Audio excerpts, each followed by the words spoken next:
이 시간 우리가 나눌 은혜 말씀은 고린도후서 6장 2절 말씀입니다. 고린도후서 6장 2절 말씀 다 같이 봉독하시겠습니다. 이르시되 내가 은혜 베풀 때 너에게 듣고 구원의 날에 너를 도왔다 하셨으니 보라 지금은 은혜 받을 만한 때요 보라 지금은 구원의 날이로다. 아멘. 오늘 말씀은 골든타임이라는 제목으로 은혜를 나누고자 합니다. 우리가 삶이 아무리 힘들고 아무리 어렵더라도 그 어려움이 지속되더라도 주님께서는 우리 삶에 역사하십니다. 아무리 끝나버린 것 같아도 아무리 지금 현재 당하는 일로 인해서 내가 완전히 끝난 것 같아도 주님은 결국은 반전시키십니다. 바로 그 주님이 역사하시는 그 시간, 그것이 바로 구원의 골든타임입니다. 그때를 주님께서는 놓치지 않으시고 반드시 역사하시는데요. 바로 은혜 받을 만한 때 그리고 구원의 날, 이것이 우리에게는 그 순간순간 우리의 어려움 끝에 옵니다. 주님께서 바로 그때를 예비하시고 그때 우리에게 은혜를 주시는데요. 바로 오늘, 지금 이것이 바로 구원의 날이다. 우리가 어느 순간에도 주님을 붙잡고 주님께 나아가면 이것이 바로 구원의 순간이고 골든타임입니다. 노뱀을 들었던 사건이 있습니다. 광야에서 모세가 노뱀을 들었던 사건이 있는데요. 이스라엘 민족이 출애굽을 한 다음에 광야를 방황하면서 하나님과 모세를 원망했습니다. 이렇게 우리를 고생하게 하느냐. 그래서 모세를 원망하는 그런 이스라엘 민족의 그런 모습이 있는데요. 민수기 21장 5절에 보면 백성이 하나님과 모세를 향하여 원망하되 어찌하여 우리를 애굽에서 인도해내어 이 광야에서 죽게 하는가. 이곳에는 먹을 것도 없고 물도 없도다. 우리 마음이 이 하찮은 음식을 싫어하노라 하매. 지금 이 하찮은 음식이라는 건 무엇일까? 그것은 만나와 메추라기를 말합니다. 이스라엘 민족이 광야에서 사막 가운데 아무것도 먹을 게 없을 때 하나님께서 40년 동안 매일같이 이스라엘을 먹이신 음식이 바로 만나와 메추라기예요. 이것은 그날 먹고 나면 그 다음날 먹을 게 없어요. 다 썩어버리기 때문에 그 다음날은 그 다음날의 은혜를 경험해야 됩니다. 하나님이 그 다음날에 먹을 양식을 주셔야만 이 이스라엘 백성은 살 수가 있어요. 그런 하나님의 임재를 경험하던 사람들이 이 하찮은 음식은 싫다. 그리고 하나님을 원망하고 모세를 원망합니다. 왜 이런 현상이 벌어질까요? 이 하나님의 은혜와 역사에 대해서 감격이 사라지면 그렇습니다. 하나님과 분리된 상태가 되는 거죠. 하나님이 더 이상 안 보이는 겁니다. 바로 주님 없는 현실로 일탈하기 시작하는 그 시작이 무엇일까? 그것이 바로 원망과 불평입니다. 바로 우리의 삶 가운데서도 주님을 원망하거나 주님께 불평하거나 그런 우리의 말이 터져 나올 때 이것이 바로 시작이에요. 여기서부터 주님을 잃어가는 거죠. 여기서부터 주님의 현실을 일탈하는 겁니다. 은혜 받을 때는 주님 나와 함께 하시고 나와 동행하시고 이 주님의 살아계신 현존을 경험하다가 갑자기 내 마음에서 막 분노가 나고 원망이 나고 내 삶에 대해서 주님의 역사하심에 대해서 회의적인 생각이 들고 그러면 이제 그때부터 우리는 하나님의 현실을 일탈해서 살아가는 거죠. 이것이 바로 죽음과 저주의 본질입니다. 하나님을 잃어버리는 그 순간이 죽음과 저주의 시작이죠. 결국 그 행한 대로 심판을 받게 되어 있습니다. 민수기 21장 6절에 보면 여호와께서 불뱀들을 백성 중에 보내어 백성을 물게 하심으로 이스라엘 백성 중에 죽은 자가 많은지라. 심판의 하나님을 망각하면 안 됩니다. 심판의 하나님은 우리가 행한 대로 갚아주시는 분명한 정의로우신 하나님이십니다. 우리가 심은 대로 거둔다라는 정의, 이 정의는 영원한 정의예요. 또한 그것만큼이나 심은 대로 거두는 그 심판을 우리가 자초했지만 그것으로부터 우리를 구원해 주신다는 은혜의 법 또한 영원한 진리입니다. 민수기 21장 7절에 백성이 모세에게 이르러 말하되 우리가 여호와와 당신을 향하여 원망함으로 범죄하였사오니 여호와께 기도하여 이 뱀들을 우리에게서 떠나게 하소서. 모세가 백성을 위하여 기도하매. 이스라엘 백성들이 심판 앞에서 드디어 하나님의 현실을 경험합니다. 우리가 하나님의 현실을 경험할 때가 심판 받을 때도 하나님의 현실을 경험한다는 거예요. 은혜를 받을 때도 경험하지만 하나님의 심판 속에서 우리는 고통 속에서 하나님의 현존을 경험하는 거예요. 그래서 하나님의 심판이 임했을 때 백성들은 다시 하나님의 현존을 경험하고 하나님께 이 용서를 구합니다. 그랬을 때 모세가 또한 이 백성들을 위해서 함께 기도하는데요. 하나님은 어떻게 행동하셨을까요?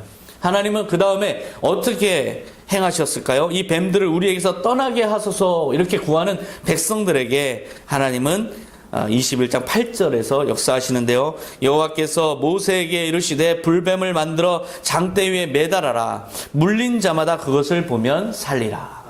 지금 말씀하십니다. 이스라엘 백성을 내가 구하겠다. 그런데 불뱀을 만들어서 높이 달아라. 물린 자마다 그것을 보면 살리라. 뭔가 이상한 점이 있죠. 이스라엘 백성들이 원하는 대로 그 이스라엘 백성들을 구하려면 이 불뱀들을 사라지게 하면 돼요. 뱀을 다 걷어가시면 돼요. 그런데 이 뱀을 걷어가시지 않습니다. 오히려 뱀에 물린 자마다, 즉 물린다는 걸 전제로 그 다음에 해결책, 구원의 또 다른 길을 여십니다.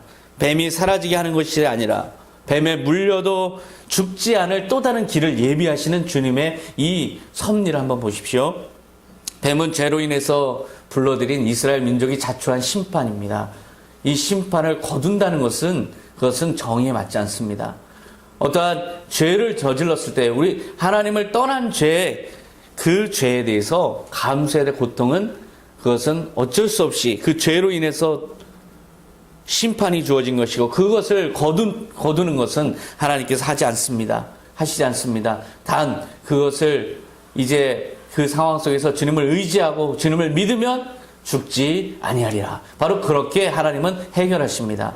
우리가 죄악을 행하고 우리가 하나님을 떠났을 때 하나님께서 우리가 떠났음에도 불구하고 우리를 용서하시는 것이 아니고 하나님이 우리가 하나님을 떠난 것에 대한 심판을 하시지만 그 심판 때문에 우리가 영원히 멸절되지 않고 그 심판 때문에 우리가 죽지 않고 우리가 그것으로 인해서 멸망하지 않는 또 다른 구원의 길을 예비하시는 바로 이것이 복음의 섭리입니다.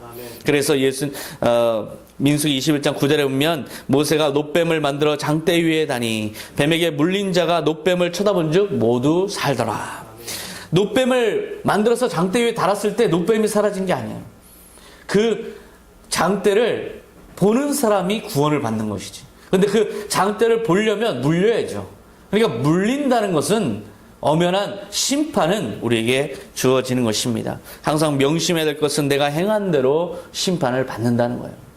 내가 행한 대로 고통을 당한다는 거죠. 그 고통을 누가 불러들였습니까? 바로 내 자신이 불신앙으로 불러들이는 상황이에요. 베드로가 무리를 걸었습니다. 예수님께서 오라 말씀하시니 내가 주의 말씀을 의지해서 가겠나이다 해서 무리를 걸었어요. 무리를 걸어가다가 이 바람을 봤습니다. 예수님의 현실을 망각했어요. 예수님이 순간적으로 눈에 보이지 않았습니다. 완전히 불신앙으로 떨어진 거죠. 그때 베드로는 물에 빠져들어갔어요. 예수님과 함께 있는데 왜 빠져들어갑니까? 바로 불신앙에 대한 심판은 우리에게 주어지는 겁니다. 그러나 주님께서 주님 구해주소서 했을 때 바로 주님께서 건져주시는 거예요. 그렇기 때문에 우리는 항상 주님 앞에 경외하는 마음을 유지해야 되는 거예요. 율법의 법칙만 작용하는 것이 아니라 은혜의 법칙도 작용하지만 율법의 법칙에 의해서 우리가 고통을 당하고 고난을 당하고 그 고통과 고난을 주님께서 없애주시지 않는다는 거예요. 고통과 고난 속에서 주님의 또 다른 심판의 현실을 경험하게 하시고 주님의 살아있음을 경험하게 하시고 주님께로 나오게 하시는 그 주님의 높은 뜻이 그 위에도 작용하고 있습니다. 그래서 누구든 보는 자는 살리라. 모두에게 주어진 값없는 은혜를 또한 주시기 위해서 그 행위에 대한 심판도 그대로 두시는 하나님을 우리가 볼 수가 있습니다. 그래서 결국은 로마서 10장 13절의 말씀, 누구든지 주의 이름을 부르는 자는 구원을 받으리라. 우리 모두가 다 동일한 존재입니다. 누가 더 낫고 못한 게 없어요. 우리는 모두가 다 죄를 짓고 있고 그리고 그 죄로 인해서 고통을 당하고 있고 나의 죄뿐만 아니라 이 세상의 모든 죄로 인해서 우리는 다 상호작용을 하면서 영향을 받으면서 그 죄로 인해서 우리가 고통을 당하고 있어요. 이 모든 고통은 심판이죠. 그 자체가 심판입니다. 그러나 그 모든 사람에게 또한 동일하게 임하는 은혜는 구원의 은혜. 주님을 바라보고 주님을 의지하면 우리는 또한 구원을 받는 것입니다. 이 놋뱀이라는 게 무슨 의미가 있습니까? 놋뱀이란 그냥 상징일 뿐이에요. 나중에 이스라엘 민족이 자기네들이 또 그 고통을 당하니까 놋뱀을 형상화해서 만들어서 높이 올렸습니다. 그랬을 때 그 놋뱀은 아무런 효력이 없었어요. 왜 그랬을까요? 이 놋뱀이라는 것이 의미가 있는 게 아니에요. 놋뱀을 제정하신 주님의 말씀이 의미가 있는 것이죠. 주님의 말씀에 능력이 있는 것이지 노뱀이라는 그 행위가, 노뱀을 들은 행위가, 노뱀 자체가 어떠한 효력이 있는 것이 아닙니다. 결국 우리가 구원을 받을 수 있는 유일한 길은 무엇일까? 주님의 말씀 앞에 서는 것, 주님의 말씀의 명령 앞에 서는 것, 그것이 바로 우리가 구원을 얻게 되는 것이고, 바로 말씀 앞에 설 수 있는 기회가 있을 때가 골든타임이라는 겁니다. 만약에 조건이 필요하다면 골든타임 안에 바라봐야 돼요. 아무리 자기가 물려서 다 죽고 난 다음에 바라볼 수가 없어요. 물렸을 때 바로 바라봐야 돼요. 바로 말씀 앞에 와야 돼요. 그래야 거기서 살 수가 있는 거죠. 내가 아무리 주님이 은혜를 우리에게 주시지만 내가 그것을 거부한다면, 골든타임을 내가 차버린다면 그것은 절대로 구원받을 수가 없는 것입니다. 고집 부리다가 늦으면 살 길이 없는 것이죠. 골든타임은 얼마나 될까요? 우리에게 인생에 주어진 골든타임은 얼마나 될까요? 그리고 우리가 그런 골든타임에서 살아나는 기적을 경험한다면 어떤 삶으로 우리는 바뀔까요? 얼마 전에 있었던 하나의 뉴스를 같이 보겠습니다.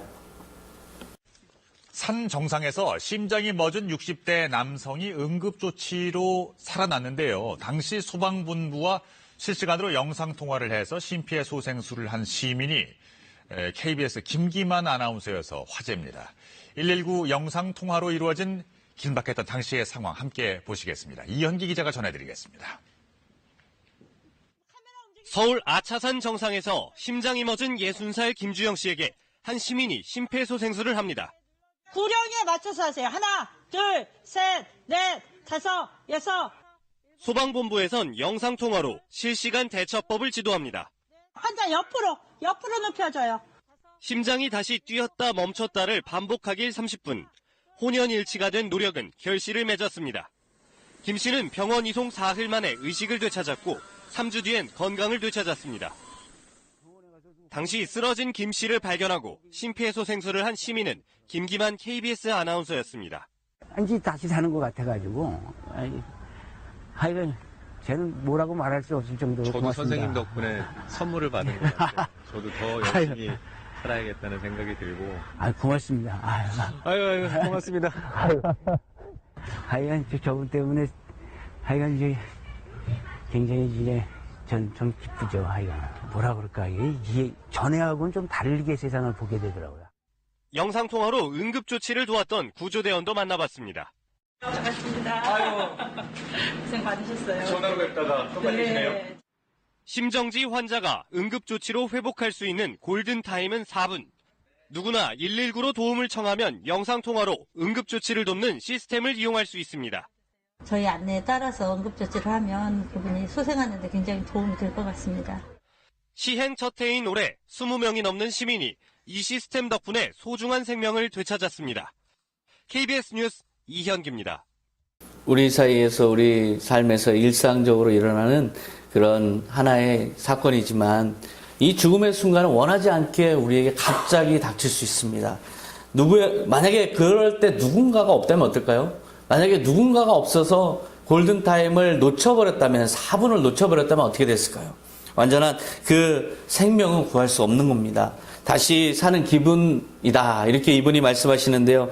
이 골든타임을 통해서 누군가의 그 배려를 통해서, 누군가의 생명을 살리는 행위를 통해서 살아난 그 감격이 얼마나 큰지 이 사람의 그 마음이 전해지지 않습니까? 이제는 나만의 생명이 아니라는 깨달음을 얻은 거죠. 이제는 타인을 위한 가치 있는 삶의 세계, 생명 나눔의 세계가 있다는 걸 깨달은 겁니다. 다시 삶을 얻는 순간에 얻는 깨달음, 그것은 이제까지와의 삶과는 완전히 다른 가치를 추구하는 깨달음입니다. 이제까지는 내 혼자 살기 위해서, 나 하나의 생명을 위해서, 나의 이익 중심, 나의 이기적 동기에서 살았다면 이제는 그러한 삶이 아니라 이제 가치 있는 삶을 살고 싶다. 그렇게 새로운 삶으로 완전히 귀의하는 이분의 모습을 볼 수가 있습니다. 이것이 바로 진짜 인생의 시작이에요. 이제까지는 그냥 내가 먹고 살기 위해서, 나 하나의 생존을 위해서, 나 하나의 생명을 유지하기 위해서 살았다면 이제는 이분은 다른 사람의 생명을 살리는 일, 다른 사람에게 뭔가 가치 있는 삶이 되기 위해서 인생이 변화됐을 겁니다. 이것이 바로 골든타임에 담겨진 그런 깨달음이죠. 그런데요, 그렇게 살아난 이분도 언젠가는 또 그래봤자 호흡을 다시 멈추는 순간이 옵니다. 얼마 남지 않았습니다. 결국 다시 숨을 쉴 수 없는 완전한 죽음을 경험하게 돼 있어요. 그때는 어떠한 골든타임도 주어지지 않습니다. 인생에 가치 있는 삶이라는 것도 그렇게 의미 없게 또한 끝나버릴 수 있어요. 이것이 바로 우리의 운명이죠. 이게 우리의 한계입니다. 그렇다면 가장 가치 있는 생명의 순간, 가치 있는 삶으로 변화되는 진정한 우리 생명의, 영원한 생명의 골든타임은 언제 올까요? 영원한 생명을 다시 얻는 것, 여기서 옵니다. 우리가 영생을 얻는 것, 이 죽음의 유한한 인생에서 영생을 얻는 것, 여기에서부터 우리의 진정한 골든타임이 오는 거죠. 영원히 그래서 가치 있는 삶을 추구하는 삶으로 완전히 변화되는 그 계기가 분명히 있습니다. 이것은 언제 올까요? 주의 이름을 부를 때 옵니다. 누구든지 주의 이름을 부르는 자는 구원을 받으리라. 구원자 예수님을 찾는 것, 예수님으로부터 영원한 생명의 공급을 받는 새로운 영원한 생명으로 다시 태어나는 이 골든타임, 그것을 우리가 맞는다면 바로 그때부터 우리는 이제 인생의 가치, 영원한 존재로서의 자기 가치, 이것을 다시 생각하게 됩니다. 그냥 자기의 이 유한한 삶의 이 호흡에, 이 육신의 호흡이 다시 뛰는 것만으로도 이 인생의 가치가 다시 보이는데, 우리가 영원한 생명을 얻는다면 이것이 얼마나 큰 가치 있는 인생으로의 변화입니까? 바로 예수 그리스도의 선한 청지로서 인생이 변화되는 것, 이것이 바로 진정 영원히 가치 있는 삶으로 변화되는 것입니다. 여기에는 골든타임이 있어요. 여기에도 영적으로도 골든타임이 있어요. 이 골든타임을 놓친다면 그러한 영원한 생명을 우리가 누릴 수도 없고 유한한 인간으로 끝나버리고 맙니다. 십자가상의 강도를 보면 알 수가 있습니다. 누가복음 23장 32절에 또 다른 두 행악자도 사형을 받게 되어 예수와 함께 끌려가니라. 해골이라 하는 곳에 이르러 거기서 예수를 십자가에 못 박고 두 행악자도 그렇게 하니 하나는 우편에 하나는 좌편에 있더라. 두 행악자가 사형 언도를 받고 십자가형을 받으러 예수님과 함께 십자가를 끌고 십자가를 지고 골고다 언덕 해골이라는 곳에 이르릅니다. 이 사람들이 왜 사형을 받았을까요? 이 사람들이 그렇게 자기가 살아온 것, 이제까지 살아온 것, 거기에 나름대로는 이것이 옳다라고 생각하는 게 있었을 겁니다. 내키는 대로 살고 발 닿는 대로 돌아다니고 하고 싶은 대로 살았던 모든 삶의 결과는 사형으로 종결되고 만 거죠. 우리의 삶도 바로 그렇습니다. 내키는 대로 발길 닿는 대로 하고 싶은 대로 우리가 살지만 이 삶의 모든 족적들을 다 되돌아보면 죄뿐이죠. 바로 그래서 사형을 받은 그런 이 두 사람과는 달리 예수님은 또 다른 이유에서 십자가에 달리셨습니다. 요한복음 3장 14절 말씀을 보면 모세가 광야에서 뱀을 든 것 같이 인자도 들려야 하리니 이는 그를 믿는 자마다 영생을 얻게 하려 하심이니라. 예수님께서 왜 십자가에 들리셨는가? 그것을 보면 모세가 광야에서 뱀을 든 것 같은 의미로 들렸다. 뱀이 왜 들렸습니까? 그것을 보는 자마다 구원을 얻게 하기 위해서. 그것이 바로 그 자체가 골든타임으로 올려진 겁니다. 예수님도 그렇게 광야에서 뱀을 든 것 같이 인자도 내 자신도 그렇게 들려야 된다. 그래서 나를 보는 자, 나의 이름을 부르는 자, 나를 믿는 자마다 영생을 얻을 것이다. 바로 그 예수님 자체가 우리에게 골든타임으로 주어진 겁니다. 마음 내키는 대로 하나님과 모세를 원망했던 이스라엘 백성들이 독사의 심판을 받을 때, 모세가 그들을 구원하기 위해서 놋뱀을 만들어 높이 올려 들었을 때 누구든지 그걸 보는 자는 살아났던 것처럼 죄로 인해서 죽을 수밖에 없는 운명의 사람이라도 이제 예수를 보는 자, 예수를 이름을 부르는 자, 예수를 주님으로 영접하는 자, 믿는 자, 이 사람은 누구든지 살게 되는 겁니다. 그 삶은 그냥 놋뱀을 바라봐서 생명을 다시 살린 그런 삶과는 전혀 차원이 다른 삶입니다. 이 삶은 영원한 생명을 얻게 되는 바로 그 삶인데요. 요한복음 3장 16절에 이 말씀들을 응축하고 있습니다. 하나님이 세상을 이처럼 사랑하사 독생자를 주셨으니 이는 그를 믿는 자마다 멸망하지 않고 영생을 얻게 하려 하심이라. 우리에게 독생자를 주셨는데 그 독생자 왜 주어졌나요? 그 들려진 예수 그리스도를 보는 자마다 영원한 생명을 얻게 하기 위해서, 영생을 얻게 하기 위한 바로 그 존재로, 그 대상으로 예수님이 들렸다는 겁니다. 예수님이 구원자죠. 여러분이 인생의 끝에 이제 죽음을 맞이할 수밖에 없어요. 죽음을 맞이하는 그 순간까지 우리가 골든타임을 겪어야 되는 그런 사건이 있을 수도 있습니다. 그런데 어쨌든 우리는 모두가 다 수명이 다하면 끝나버리죠. 그런데 여러분의 그 죽은 존재, 여러분의 존재를 다시 살리실 분, 영원한 존재로, 영생으로 다시 살도록 심폐소생술을 여러분에게 행하실 분이 누굽니까? 바로 예수 그리스도이십니다. 예수님께서 여러분의 영혼의 심폐소생술을 집행하실 분이세요. 바로 예수님밖에 없습니다. 예수님을 믿을 때, 예수님을 만날 수 있을 때, 그래서 골든타임이죠. 예수님은 골든타임 안에서 항상 여러분의 구원자로 지금 계시되고 있는 겁니다. 여러분이 지금 예수 그리스도를 붙잡는 그 순간에, 바로 그 순간에 여러분은 영생을 얻는 그 골든타임에 들어간 겁니다.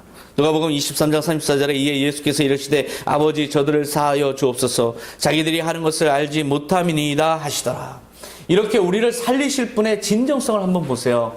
자기를 십자가에 못 박는 존재까지도 용서하시는 이분의 이 마음이 바로 우리를 영원한 생명으로 다시 살리시는 바로 그 마음입니다. 우리도 어떠한 죄악을 저질렀던 간에, 예수를 십자가에 못 박는 자와 같은 죄를 저질렀던 간에 주님께서 우리를 용서하시고 주님께서 우리를 다시 살리신다는 겁니다. 우리 생명의 심폐소생술을 행하실 분은 바로 예수님이십니다. 이 골든타임이 지나면 어떻게 될까요? 그리스도의 심판대 앞에 여러분 서게 되어 있습니다. 고린도후서 5장 10절 말씀에 이는 우리가 다 반드시 그리스도의 심판대 앞에 나타나게 되어 각각 선악간에 그 몸으로 행한 것을 따라 받으려 함이라. 우리가 이 골든타임을 놓쳐버리면 우리는 결국은 주님의 심판대 앞에 서게 되어 있습니다. 우리를 살리시기 위해서 계셨던 이분이 그 모든 기회를 우리가 믿지 않고 다 허비했을 때, 예수 그리스도의 구원의 손길을 뿌리쳤을 때, 그때는 우리의 심판주로 우리 앞에 나타나시고 우리가 선악간에 행한 것에 따라서 우리를 심판하시는 주님으로 우리 앞에 서는 것입니다. 우리가 주님을 심판의 주로 볼 것인가? 아니면 구원의 주로 볼 것인가? 그것이 바로 우리가 생명 있는 이 호흡의 순간에 우리에게 골든타임으로 선택의 순간으로 남아있다는 것입니다. 요한복음 3장 18절 그를 믿는 자는 심판을 받지 아니하는 것이요 믿지 아니하는 자는 하나님의 독생자를 이름을 믿지 아니함으로 벌써 심판을 받은 것이니라. 예수 그리스도를 받아들이지 않는 자는 이미 심판을 받았다는 거예요. 자기의 골든타임을 다 내쳐버리는 거죠. 바로 그런 인물이 있습니다. 누가복음 23장 39절에 달린 행악자 중 하나는 비방하여 이르되 내가 그리스도가 아니냐 너와 우리를 구원하라. 이 한 사람은 지금 예수님의 구원의 손길을 각 뿌리칩니다. 예수님의 구원의 주를 거부합니다. 지금 눈에 보이는 대로 현실에 따라서 지금 판단하는 거예요. 지금 너나 나나 당신이나 나나 십자가에 달린 것은 똑같은데 누가 누구를 구원할 수 있는 그리스도냐. 만약에 당신이 나를 구원하지 못한다면 당신은 그리스도라고 내가 인정할 수 없다. 자기의 판단 기준으로 그리스도를 평가하고 있습니다. 바로 이게 우리의 모습 아닌가요? 우리의 지금 삶의 문제 가운데 이 문제를 해결해 주셔야 하나님이지, 이 문제를 해결해 주지 못하면 하나님으로서의 가치가 없지. 이 현실의 이 문제, 내가 지금 당면한 어려움의 문제, 이것을 해결하지 못하시면 내가 당신을 그리스도라고 인정할 수가 없지. 바로 이것이 우리의 연약한 모습입니다. 예수님을 평가할 때 우리가 너무나 종종 범하는 우리의 교만함과 우리의 죄악은 무엇인가? 바로 내 현실의 기준으로 예수 그리스도의 가치를 평가하고 있다는 거예요.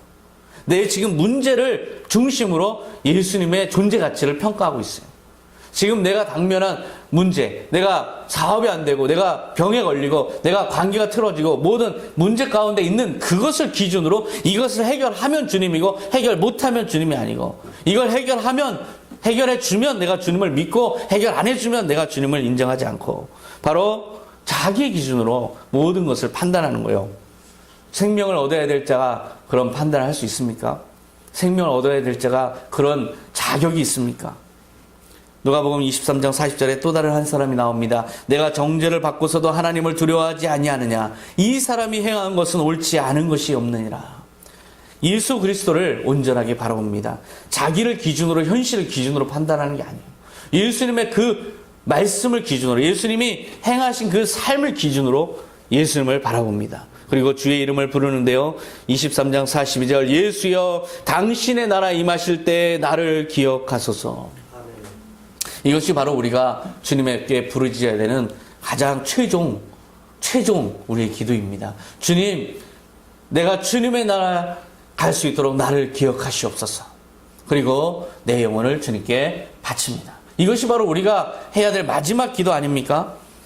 바로 그 순간에 그것을 예수님을 구주로 영접하는 그 사람은 이제 선택받은 자로 그 골든타임을 얻은 거예요. 그리고 운명이 갈라진 거죠. 누가복음 23장 43절에 예수께서 선언하십니다. 예수께서 이르시되 내가 진실로 내게 이르노니 오늘 내가 나와 함께 낙원에 있으리라 하시니라. 바로 주의 이름을 부르는 자, 그 주의 이름을 주님을 잡는 자, 붙잡는 자, 그 사람만이 골든타임의 생명의 재생을 경험할 수 있는 겁니다. 오늘 바로 이 순간 여러분이 예수 그리스도를 나의 구주로 고백하고 예수님을 나의 구원자로 인정하는 그런 고백을 여러분이 하신다면 바로 주님께서 여러분에게 그 골든타임의 대상자로 여러분의 은혜를 베푸시는 겁니다. 요한복음 11장 26절 무릇 살아서 나를 믿는 자는 영원히 죽지 아니하리니 이것을 내가 믿느냐. 예수님께서 우리에게 믿으라고 하는 것은 이 땅에서 너가 생명이 위협을 받지 않는다. 너의 호흡이 끝나지 않는다. 여기서 너의 육신이 죽지 않는다. 이것이 아니라 영원히 너의 존재가 소멸되지 않는다. 너가 육신이 죽더라도 너의 존재는 다시 살림받을 것이다. 그 영적인 다시 살리는 심폐소생술을 실행하고 영적으로 다시 생기를 부여놓고 영적으로 다시 예수 그리스도의 그 부활의 몸을 다시 재생시키실 그 집행자가 바로 나다. 그러니까 나를 믿는 자는 영원히 죽지 않는 것이다. 이것을 내가 믿느냐? 주님께서 여러분에게 지금 물어보시는 겁니다. 이 물음에 그렇습니다. 내가 그것을 믿습니다 하는 자는 골든타임에 들어가는 것이고 그렇지 못한 자는 거부하는 겁니다. 오늘 이 시간 예수님을 내 인생의 구원자로 영접하는 것, 이 기회가 주어진 것이 여러분에게 영적인 골든타임입니다. 이후의 삶의 가치는 더 이상 이제는 생존의 목적이 아니에요. 지금 자기 육신의 호흡을 다시 돌려받은 사람도 생각이 바뀌잖아요. 이제 내가 사는 것이 아니다. 내가 사는 게 의미가 전혀 세상이 다르게 보인다. 생존만이 우리의 궁극적 목적은 아닙니다. 우리가 아주 작은 경험으로 우리의 숨이 멎는 그 순간을 경험함으로써도 이렇게 변화되는데 우리가 영원한 생명을 주님으로부터 부여받는 이 영적인 새 생명의 호흡을 다시 받는 이 순간에 우리는 어떻게 돼야 됩니까? 예수님의 사람, 예수의 사람으로 우리는 거듭나야 됩니다. 예수님이 원하시는 일, 예수님과 함께하는 일, 그것을 해나가는 가치 있는 새로운 삶으로 변화되어야 되는데요. 바로 이것이 주님의 예수 그리스도의 선한 청지기의 삶입니다. 이 영생의 삶은 언제 시작됩니까? 지금 이 순간 여러분이 골든타임의 생명을 다시 공급받는 그 순간에 시작되는 거예요. 보라 지금은 은혜 받을 만한 때요 구원의 날이로다. 그것이 바로 오늘 이 순간임을 고백하시면서 여러분의 입술에서 주님 주의 이름을 부르는 자는 구원을 받으리라 하신 그 말씀에 의지하여 주님을 나의 구원주로 구세주로 영접합니다. 고백하시는 여러분 되시기 바랍니다. 주님 감사합니다. 오늘도 주님께서 말씀을 주셔서 우리에게 영원한 생명의 골든타임이 주어져 있고 그것을 우리가 붙잡는 자마다 노뱀을 본 자마다 산 것처럼 예수 그리스도를 붙잡는 자마다 다시 산다고 말씀하십니다. 우리에게 영원한 심폐소생술을 해주실 주님을 믿습니다. 주님을 의지합니다. 주님께 은혜를 구합니다. 주님 우리를 살려주시고 우리를 영생케 하여 주시고 우리가 영원한 존재로서 다시 서게 하여 주시고 그렇게 주님께 영광 돌리는 삶으로 거듭나게 하여 주시옵소서. 이 시간 이후로는 예수의 사람으로 살겠습니다. 이 시간 이후로는 예수의 사람으로 선한 청지기로 살겠습니다. 우리 입술의 고백이 넘치게 하여 주시옵소서. 감사드리며 예수 그리스도 이름으로 기도하옵나이다. 아멘.